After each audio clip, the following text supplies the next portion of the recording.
আর একটা কথা বলি, ইসলামী আন্দোলন বাংলাদেশ 5ই জুলাই বৈষম্য বিরোধী আন্দোলনের 5ই জুলাই থেকে শুরু করেছে।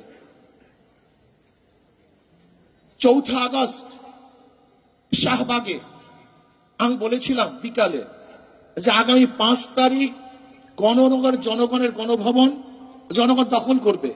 আল্লাহর কি কৃষ্ণা কাকতালীয় ভাবে সেই 5 তারিখই দখল হয়েছে, কিন্তু বৈষম্য বিরোধী ছাত্র আন্দোলন ইসলামী আন্দোলনের খবরও নেয় না যে তারা কোথায় আছে, কি করবে, কি করতেছে।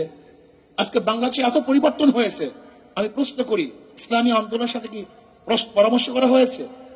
অথচ যারা যেই সমস্ত দলের মহাসচিব ডিক্লার দিয়েছে, ঘোষণা দিয়েছে যে আন্দোলনের সাথে আমরা সম্পৃক্ত নই, তাদের হুকুম চলতেছে, আর আমরা জীবন বাজি রেখে মাঠে ঝাঁপিয়ে পড়েছিলাম গুলির সামনে, অথচ আমাদের খবরও নেই। এখানেই তো বৈষম্য শুরু হয়েছে। বৈষম্য বিরোধীর আন্দোলন তো বৈষম্য এখান থেকে শুরু হয়েছে।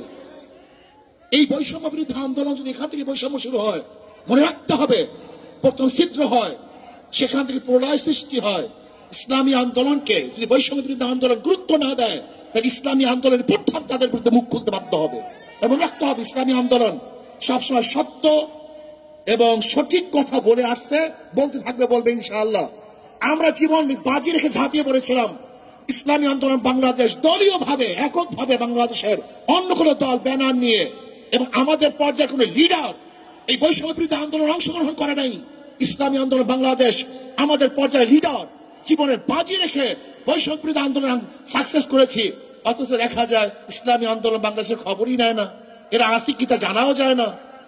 যারা নিজেদের নাম ব্যক্ত করতে লজ্জা পেয়েছে, ব্যক্ত করে নেই, তাদেরকে গুরুত্ব দেন, আর বৈষম্য বিরোধী আন্দোলনের বৈষম্য বিরোধী কথা বলবেন, এটা হয় না।